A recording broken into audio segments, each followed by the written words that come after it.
Hallo en welkom by Farm Talk. Ons is vandag by die Hoogland Simbra Jongbul kompetisie by Biliemilifees in Ryds. Kom luister saam terwyl ons gesels met Pikkie Eis, die beoordelaar van Hoogland Simbra Jongbul kompetisie. Sy menings oor 'n funksionele dier, asook sy seleksiekriteria wanneer dit kom by 'n funksionele dier wat regtig waarde kan byvoeg tot jou kudde. Pikkie, Ons praat van 'n funksionele dier en in hierdie geval 'n bul. Wat beteken die konsep van 'n funksionele dier vir jou?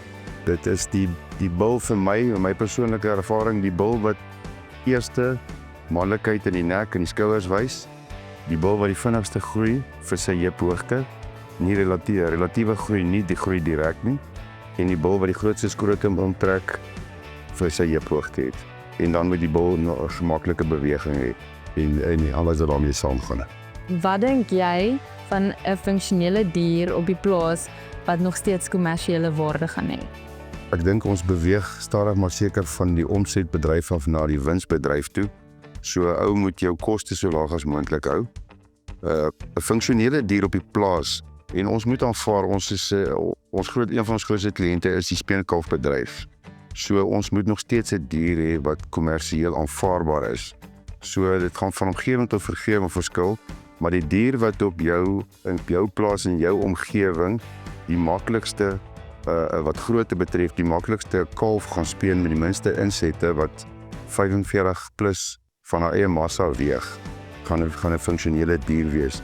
En soos byvoorbeeld in my geval sal dit waarskynlik tussen 450 en 500 kg wees, wat redelik gemaklik dan 'n kalf vir jou bokant 200 kg kan speen, maar dit sal van omgewing tot omgewing verskil. So, wat was jou algemene gevoel oor die Simbra bulle wat jy vandag gesien het? So hulle was topdiere, die diere wat plasings gekry veral. Ek was baie beïndruk met die skrotumontwikkeling, die vel en haar kwaliteit, die vleiseienskappe, die lengte, die breedte, die manlikheid. So ek was baie beïndruk van die diere wat hier was. So Rian, jou twee bulle het vandag die eerste en die tweede plek gekry. Wat het jy gedink van die Hoogland Simbra Jongbul dag?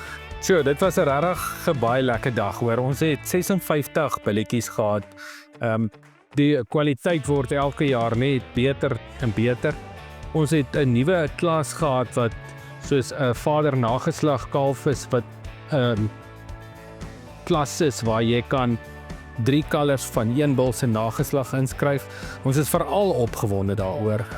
Volgende jaar glo ek gaan daar sommer klomp ouens wees wat in daai klas is en ons sien uit om julle almal hier te sien 2026.